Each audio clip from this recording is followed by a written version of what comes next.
Essay number 29. How to know you've evolved more than you give yourself credit for. You've changed more than you think you have. I know you don't believe me. I know you're sitting there thinking about all the ways you're still stuck, still struggling, still the same person you were 5 years ago. But you're wrong. You've evolved in ways you can't even see because you're too close to the transformation to notice it happening. It's like trying to watch your hair grow. You're with yourself every single day, every single moment. The changes are so incremental, so gradual, that they're invisible to you. But then someone you haven't seen in a year comments on how different you seem, how much you've changed, and you can barely comprehend what they're talking about. Because from inside your own experience, you feel exactly the same. This is the curse of personal growth. It's almost impossible to see while it's happening.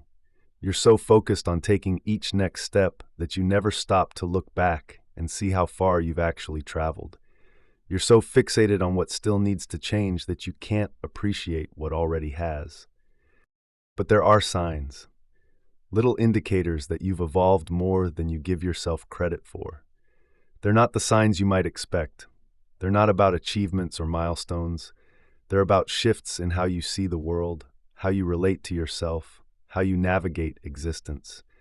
And once you start noticing them, you might realize you're not the same person you used to be. Not even close. First, look at your life right now. Is there something in it that you once considered impossible? Maybe it's sobriety, something you couldn't imagine when you were deep in addiction. Maybe it's a degree you never thought you'd earn. Maybe it's a healthy relationship when all you'd known was dysfunction. Maybe it's a job in a field you thought was reserved for other people, better people, luckier people. You've normalized these things now. They're just part of your life. But there was a version of you that would have been absolutely stunned by what you now take for granted. That person would have called your current life a miracle, a dream come true. But you've forgotten to see it that way, because it's just Tuesday to you now. Here's another sign. You forget how much you've been through. Not in a repressed trauma way, but in a that feels like a different lifetime way. Those years of struggle, that toxic relationship, that period of depression, they don't cross your mind anymore. Not because you're avoiding them, but because they're genuinely not relevant to who you are now. They feel like scenes from a movie you watched once, not experiences that defined you. Look at how your idea of love has evolved. Remember when your type was purely physical? Tall, dark hair, specific body type, whatever superficial characteristics you thought mattered? Now your type is kindness, emotional availability, shared values, compatible humor. You've learned the difference between attraction and connection, between desire and love. Your younger self wouldn't even recognize your current criteria for a partner. Your conversations have changed too. You have actual interests now, not just problems. You can talk about ideas, projects, dreams, philosophies. You're not just endlessly dissecting who said what to whom and what it might mean. You've realized that gossip isn't really about other people. It's about your own insecurities, your own judgments, your own need to feel superior. And you've largely outgrown that need. The worst thing that could happen? It already did. And you survived it. You lost the person you thought you couldn't live without, and somehow you kept breathing. You lost the job that was your entire identity, and somehow you found another path. You faced the thing you swore would destroy you, and it didn't. You learned that safety isn't in preventing loss, it's in knowing you can survive it. Look at your belief system. You've either completely created your own or thoroughly questioned the one you inherited. You no longer accept things just because someone in authority said them. You don't believe things just because your family believes them. You've developed your own relationship with existence, with meaning, with purpose. You only subscribe to what actually resonates with your lived experience. You've become incredibly selective about who gets access to your time and energy. You used to want a big group of friends, to be included in everything, to be liked by everyone. Now you'd rather have 3 real friends than 30 acquaintances. You value depth over breadth, quality over quantity. You've learned that not everyone deserves a front row seat to your life. You don't shapeshift anymore. Remember when you'd be one person at work, another with your family, another with your friends, another on dates? You had all these different versions of yourself, each carefully calibrated to be acceptable to different audiences. Now you're just you, regardless of who's in the room. You've stopped performing yourself and started being yourself. You've stopped blaming other people for your problems. This is huge.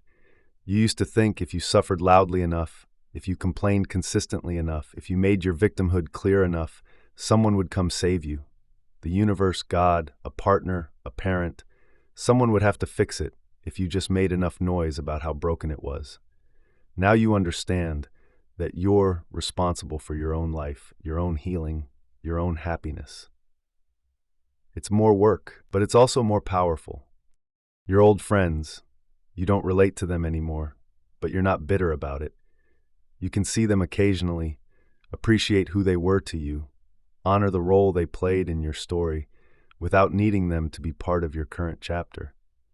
You've learned that growing apart isn't a betrayal, it's just growth. You don't care about being cool anymore. Do you remember how much energy you used to spend trying to be cool? The right clothes, the right music, the right opinions, the right level of detachment.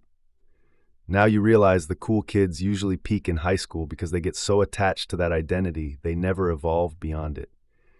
You'd rather be warm than cool, genuine than impressive, yourself than acceptable. You can talk about your old wounds without bleeding. Those problems that once consumed you that you thought would define you forever, you can discuss them now like a doctor describing a successful surgery. Here's what happened. Here's how it hurt.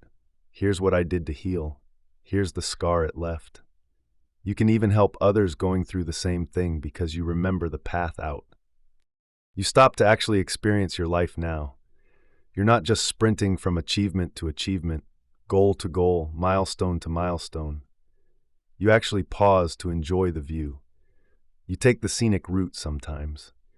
You've learned that life isn't a race to some finish line. It's the accumulation of moments, and if you don't stop to experience them, you've missed the whole point. You question everything now, not in a cynical way, but in a curious way. When someone says, "That's just how things are," your immediate thought is, "But is it?" You're always open to the possibility that there's a different way, a better way, a kinder way. You're willing to be the person who tries something different, even if it makes you look naive or idealistic. And here's perhaps the biggest sign. If you could go back and tell your younger self about your current life, they genuinely wouldn't believe you. Not because your life is perfect, it's not, but because you've become someone they couldn't imagine becoming. You've survived things they thought were unsurvivable. You've achieved things they thought were impossible. You've let go of things they thought were essential. That person would be amazed that you're okay without the things they thought you needed. They'd be shocked at what you've accomplished. They'd be confused by what you now value.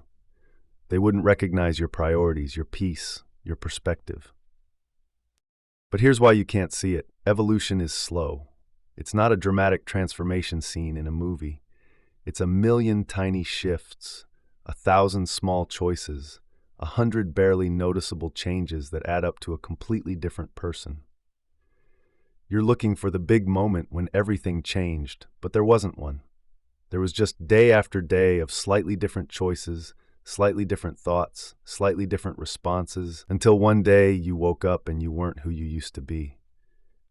You're also focused on what's left to do rather than what you've already done.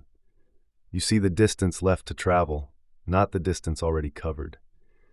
You see the wounds still healing, not the ones already healed.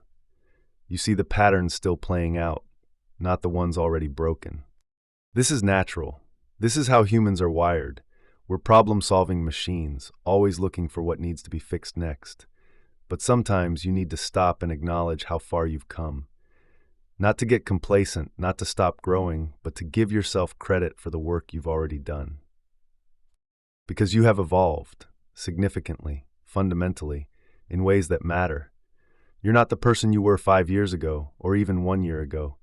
You've been so busy becoming that you haven't noticed what you've become. Look at your life now. Really look at it. Look at what you've survived. Look at what you've achieved. Look at what you've released. Look at who you've become. Look at the problems that no longer exist. Look at the fears that no longer control you. Look at the patterns that no longer repeat. That's evolution. That's growth. That's change so profound that you can't even see it because you're living inside it. You've evolved more than you give yourself credit for. The evidence is everywhere if you just stop long enough to see it. You're not stuck. You're not the same. You're not failing to grow. You're just too close to your own transformation to see how magnificent it really is. So give yourself some credit. You've come so far. You've changed so much. You've evolved in ways you don't even realize yet. And the best part, you're not done. This is just who you are now, and you're still becoming. Your younger self wouldn't believe what you've become. Maybe it's time you started believing it yourself.